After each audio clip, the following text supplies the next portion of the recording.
వచ్చావా తల్లి? రారా, సొమ్ము కోసమేనా? అవును. పేరంటంలో మంగళహారతి పాడినట్టు పతివ్రతలా తయారు ఇచ్చి పాడితే క్లబ్ కస్టమర్స్ రావడం లేదు, కష్టాలు వస్తున్నాయి.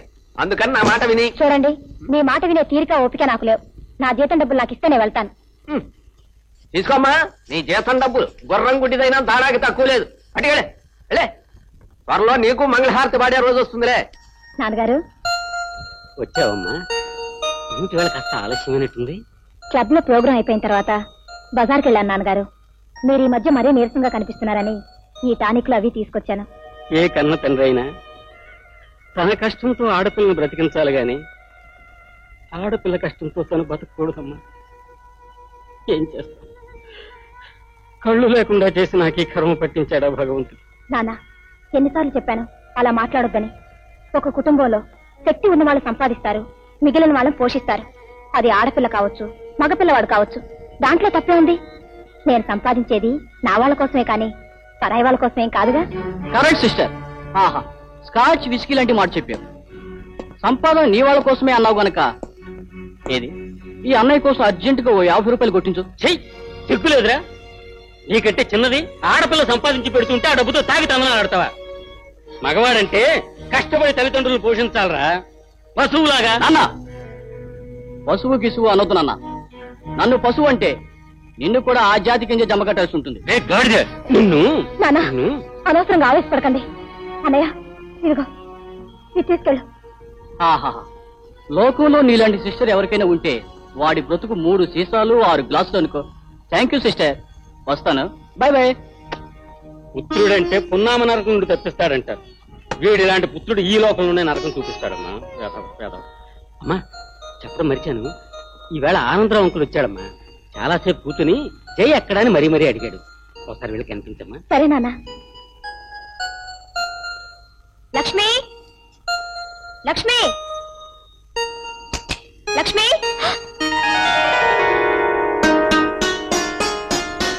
మీరు మీరు లక్ష్మి కోసం. నేను జయని. మీ టెలిగ్రాఫ్ లాంగ్వేజ్ ని నన్ను వివరంగా చెప్పమంటారా? మీరెవరండి? నేను లక్ష్మి కోసం వచ్చాను. నా పేరు జయ. Am I correct? కరెక్ట్. అరే జయ, ఎంతసేపు వచ్చి? అన్నయ్య, ఇది జయంతి అని మన ఇంటి పక్కనే ఉన్న రఘుపతి అంకుల్ కూతురు. చిన్నప్పుడు మన ఇంటికి వచ్చి ఆడేది, అల్లరి చేసేది. అరే, నీకెలా తెలుసు? అదే పక్కింటి అమ్మాయి అన్నావు కదా, చిన్నప్పటి నుంచి పరిచయం ఉండొచ్చు అనుకున్నాను. ఇక మనిషిని చూస్తుంటే ఆడి అల్లరి చేసే అమ్మాయిలా అనిపించింది. కరెక్టే. ఇప్పుడు ఆడి అల్లరి చేయడం మానేసి పాడి అల్లరి చేసే మనుషుల్ని ఆకట్టుకుంటుంది 7 స్టార్ క్లబ్ లో. లక్ష్మి, నా గురించి వివరాలు విశేషాలు చాలు. ఇంతకీ వీరు చెప్పలేదు కదూ, తను ట్రైన్ లో మా నాన్నగారికి పరిచయం అయ్యి ఆయన ప్రాణాలు రక్షించాడు. నాకు మా అమ్మకి మా రవి అన్నయ్యలా అనిపించాడు. అందుకని కొన్ని రోజులు ఇక్కడ ఉండమని పట్టుపట్టాం. ఇంతకీ ఏమిటి కబుర్లు? చెప్తాను, రావే. వస్తానండి. మిస్ జయ, ఇంతకీ మీ పాట ఎప్పుడు వినిపిస్తారు? ఏ సాయంకాలమైనా వినొచ్చు. Thank you. ఈ సారా పోలీసులు పట్టుబడకుండా చాలా జాగ్రత్తగా చేరవేయాలి రోయ్. ఇదిగో ఈ ట్యూబులు పీపాలు ఒకవేళ పోలీసులు పట్టుకున్నారనుకోండి, ఈ సెటప్ అంతా నాదేనని మీ ప్రాణాలు పోయినా కూడా మీరు చెప్పకూడదు. అర్థమైందా? జాగ్రత్తగా వింటున్నావా? బియ్యాన్ని జాగ్రత్తగా గోడౌన్లోకి దోలించు. నువ్వు అక్కడ కాపలా ఉండాలి. ఒకవేళ ఏ పోలీసులైనా పొరపాటును వచ్చినా నా పేరు బయటికి రాకూడదు. ఓకే?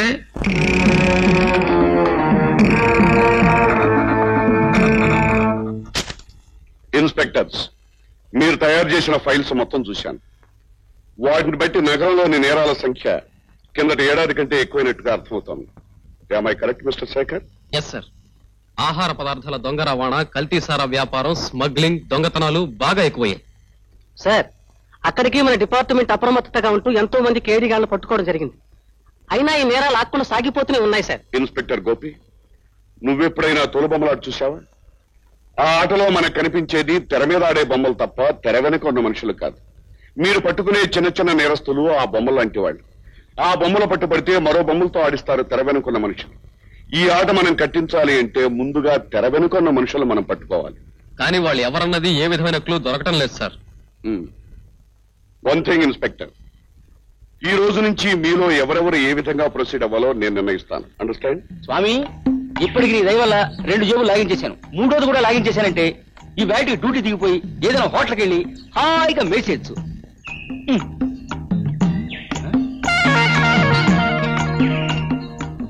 కుర్రాడు దర్జాగా ఉన్నాడు, పర్సు కూడా దర్జాగానే ఉంటుంది. స్వామి, మిగతా ముందు రేపు తెస్తాను. సారీ గురు, పొరపాటు అయిపోయింది. దాందే ఉందిలే శిష్య, ఏదైనా మన మంచికి.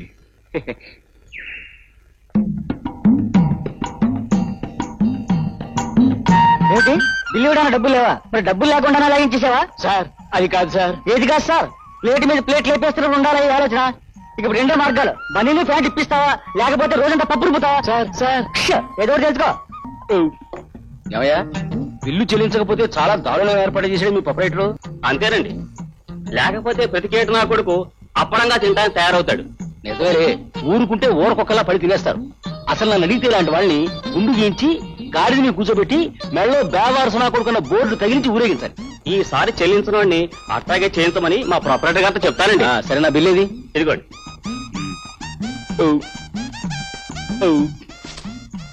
ఏమయ్యా ప్రొపరేటరు, నిన్నేదో పాత బాకీ ఇవ్వలేదని అల్లరి చేస్తావా? ఇప్పుడు నీ హోటలే కొనేస్తాను. రెడీయేనా? డబ్బు ఎక్కడదేమిటో, మన టైం బాగుంటే ఎక్కడెక్కడ ఉన్న డబ్బు మన జేబులో వచ్చి పడుతుంది. అంచేత మనకి మర్యాద ఇచ్చుకుంటుంటే మంచిది.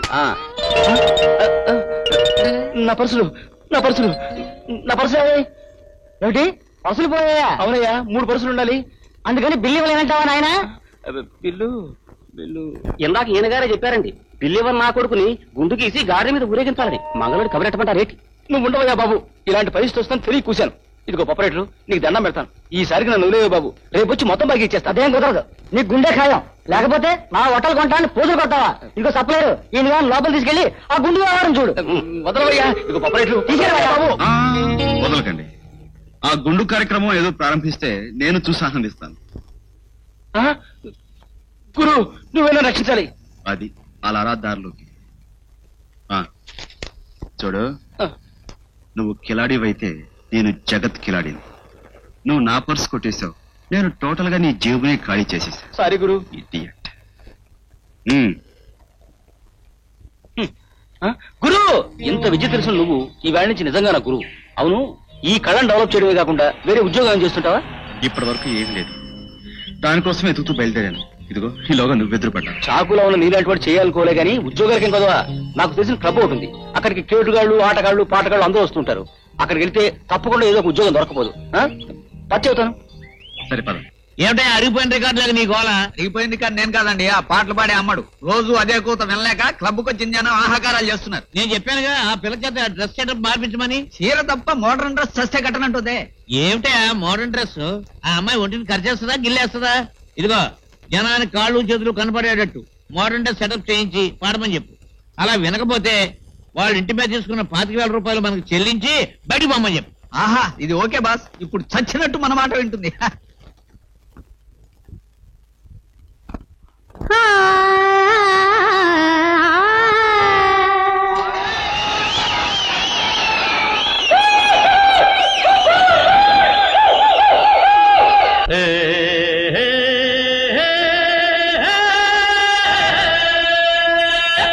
క్లబ్కు ఒక పాటగాని పరిచయం చేసినందుకు నువ్వు నన్ను ప్రత్యేకంగా వచ్చి కలుసుకో. అలాగే సార్. ఇదిగో, ప్రత్యేకంగా కలుసుకో. అలాగే సార్. అబ్బాయి రాజా, నువ్వు బాగా పాడేవని విన్నాను, చాలా సంతోషం. ఇంటర్వ్యూటి బాస్, ఆ ఆట పాట చూసి హుషారాపుకోలేక నేను గెంతులేశాను. చచ్చా, నీకంటే ఎవరికి కావాలి? చూడు రాజా, నేను నీ క్లబ్ కి పెర్మనెంట్ సింగర్ గా నేను సెటప్ చేస్తున్నాను. బెల్లం చుట్టూ చేమలు చేరినట్టు ఈ క్లబ్ చుట్టూ జనం చేరేటట్టుగా చేయవలసిన బాధ్యత, ఈ క్లబ్ ను అభివృద్ధి చేయవలసిన బాధ్యత నీ మీద పెడుతున్నాను. మనం ఏ పని చేయాలన్నా రేటు కాస్త నీట్ గా ఉండాలి సార్. నీ మధ్య నా మధ్య సెటప్ బాగుండాలి, కుదరాలే గాని రేటుదే ఉందయా, రేటు అదేం పర్వాలేదు. మనకు కోకిలు దొరికింది కనుక ఇంక కాకి మంగళహారతి పాడేస్తాను. చూడమ్మాయి, నువ్వు ఇంటికి వెళ్ళి అష్టపదులు, కీర్తనలు, మంగళహారతులు పాడుకుని ఇంట్లో వాళ్ళ సంతృప్తి పరచు. వెళ్ళండి. మీరే అలా అంటే మీరుండండి. చూడండి కైలాసం గారు, ఈ రోజు జనం చప్పట్లు కొట్టింది నా ఒక్కడి గొప్పతనం చూసి కాదు, మా ఇద్దరు గొంతులు కలయిక చూసి. ఏ ఆటకైనా పాటకైనా పోటీ ఉంటేనే అందం కనుక ఆవిడ కూడా ఉద్యోగం ఉంచండి. లేకపోతే నేను కూడా పాడడం మానేయాల్సి వస్తుంది. ఆ తర్వాత మీరు మీ కేటుగాడు కలిసి కీర్తనలు, అష్టపదులు, మంగళహారతులు పాడి మీ కస్టమర్స్ ని ఆనందపరచండి. వస్తాం. రాజా రాజా మీ ఇద్దరు సెటప్ ఓకే ఓకే ఓకే. అమ్మా అమ్మా లక్ష్మి. ఏమిటి బాబు హడావుడి? హడావుడి కదమ్మా, ఆనందం. నాకు పాటలు పాడే ఉద్యోగం వచ్చింది. అంటే క్లబ్ లో సింగర్ గా. చాలా సంతోషం బాబు. నీలాంటి మంచి మనిషికి ఎక్కడైనా ఎప్పుడైనా జయమే కలుగుతుంది. అమ్మా నాకు మొదటిసారిగా వచ్చిన డబ్బుతో మీకు ఈ బట్టలు తీసుకొచ్చాను. బాబు అవునమ్మా, కన్నవాళ్ళు లేకపోయినా నాకు ఉన్నవాళ్ళు మీరేగా. ఇదిగో ఇందులో నీకు చెల్లాయికి ఈ బట్టలు నాన్నగారికి, తమ్ముడికి. నువ్వు చేసిన ఉపకారానికి నీకు మేమేం ఇవ్వలేదు సరికదా, ఇప్పుడు నువ్వే ఇవన్నీ ఇస్తున్నావా బాబు? అమ్మా, అమ్మానబడే మనిషి కొనుక్కునే వాడికి ఇవ్వాల్సిన అతి అమూల్యమైంది ఇప్పుడు నువ్వు నాకు ఇస్తున్నావు. లక్ష్మి, అదేమిటో నువ్వు చెప్పగలవా? మొట్టికాయ. అది నీలాంటి అల్లరి చెల్లెలకి నాలాంటి అన్నయ్య ఇచ్చేది. అమ్మా, ఏ కొడుకైనా జీవితంలో ఏం సాధించాలన్నా, ఎంతవాడు కావాలన్నా అతనికి కావాల్సింది నీలాంటి తల్లి చల్లని దీవెన. నన్ను దీవించమ్మా. బాబు అమ్మా రండి. నాన్నగారు, ఆ మధ్య ట్రైన్లో అంకుల్ని రక్షించారని చెప్పానే, రాజా అని. ఆయన వచ్చారు. రాజా మా నాన్నగారు. నమస్కారం అండి. నిన్ను చూడ్డానికి కళ్ళు లేకపోయినా కలుసుకుని మాట్లాడుతున్నందుకు చాలా సంతోషంగా ఉంది బాబు. నాన్న, ఫైట్ చేసి ఆ రోజు అంకుల్ని రక్షిస్తే ఒక మంచి పాట పాడి ఈ రోజు నా ఉద్యోగాన్ని నిలబెట్టారు. అభిమానంగా మీ అమ్మాయి అలా అంటున్నారే కానీ నిజానికి నేను ఆ సహాయం ఊరికే చేయలేదు. తన ఉద్యోగం నిలబెట్టి మీ ఇంట్లో ఉండడానికి ఇంత చోటు సంపాదించుకున్నాను. ఆ చోటు కూడా మేమే ఊరికే ఇవ్వమండి, అందుకు బదులుగా అద్దె పుచ్చుకుంటాం. షూర్. నాన్న, మేడ మీద గది ఖాళీగా పడుంది కదా అని అది ఈయనకి ఇస్తానని మాటిచ్చాను. దాందే ఉందమ్మా, ఒక మంచి మనిషి మన ఇంట్లో ఉంటానంటే మనకే ఆనందమేగా. రండి, రూమ్ చూపిస్తాను. హలో గురుగారు, మీ పేరు రాజా అని క్లబ్ లో పాట పాడి అదరగొట్టేశారని విన్నాను. ఈ శుభ సందర్భంగా కలిసి మందు కొడదాం పదండి. అన్నయ్య, ఐఎమ్ సారీ, నాకు అలవాట్లేదు. ఓహో, తమరు గాంధీ గారి శిష్యులన్నమాట. తమరు తాగిపోతే నేను తాగుతుంటాను, మీరు చూద్దరు కాని పదండి. పోనీ కుదరదనుకుంటే క్యాష్ కొట్టించుని నేనే సోలుగా మందు కొట్టుకుంటాను. అన్నయ్య సిగ్గులేదు, కొత్త వాళ్ళని పట్టుకుని డబ్బులు అడుగుతావా? పాత వాళ్ళ దగ్గర ఆల్రెడీ పట్టేశాం గనుక ఇక కొత్త వాళ్లే దిక్కు. తగలడు. మరి 10 రూపాయల వాటర్ కూడా రాదే? సరే, ఎట్లాగో అడ్జస్ట్ చేసుకుంటాను. Thank you sister. See you sir. I'm sorry. మా అన్నయ్య తరఫున నేను క్షమాపణ చెప్పుకుంటున్నాను. భలేవరే, అంత పెద్ద తప్పు అతను ఏం చేశాడు? ఇంటికొచ్చిన మనిషిని మర్యాదగా పలకరించడం పోయి కనీసం పరిచయమైనా లేకుండా డబ్బులు అడగడం చాలా తప్పు. ఏమిటి అలా నిలబడిపోయారు? అప్పులడిగే అన్న, గది అద్దెకిచ్చే చెల్లెలు, కళ్ళు లేని నాన్న ఉన్నా ఇదేం కుటుంబంరా అనుకుంటున్నారు కదూ? అబ్బే అదేం లేచే.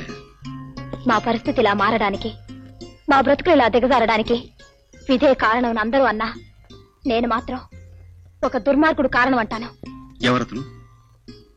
మా ఆనందరావు అంకుల్ కొడుకు రవిబాబు. అతని కారణంగానే మా నాన్నగారి చూపు పోయింది. లోకమే చీకటే. ఆయన సంపాదన లేకపోయేసరికి ఉన్న ఆస్తి కాస్త హారతైపోయింది. మందలించాల్సిన మనిషి మంచాన పడేసరికి మా అన్నయ్య దారి తప్పాడు. వాళ్ళ కోసం తప్పనిసరి సిగ్గు విడిచి నేను 10 మందిలోనూ పాటలు పాడుతున్నాను. మా జీవితాలు చిక్కులోకి చీకట్లోకి మళ్లించింది ఆ మహానుభావుడే. అతను గుర్తొస్తేనే చాలు నాలో కోపం, అసహ్యం పొంగుకొస్తాయి. నీకంత ద్వేషం ఉండటం సహజం, కానీ అతను నిజంగానే మీరనుకునేంత నేరం చేస్తుంటాడంటారా? చెయ్యని మనిషి అయితే మాకు కనిపించకుండా ఎందుకు పారిపోవాలి? ఐఎమ్ సారీ, మీకు సంబంధం లేని ఎవరో దౌర్భాగ్యుడి గురించి చెప్పి మీకు బోర్ కొట్టించాను. ఉండండి, కాఫీ తీసుకొస్తాను. తొందరపడి నేనెవరో చెప్పకపోవటం మంచిదైంది. చెప్పుంటే ఈ అభిమానానికి ఆప్యాయత కూడా నోచుకోకపోతున్నాను. జయ, ఇక నుంచి రాజాగానే నీ మనసులో స్థానం సంపాదించుకుంటాను.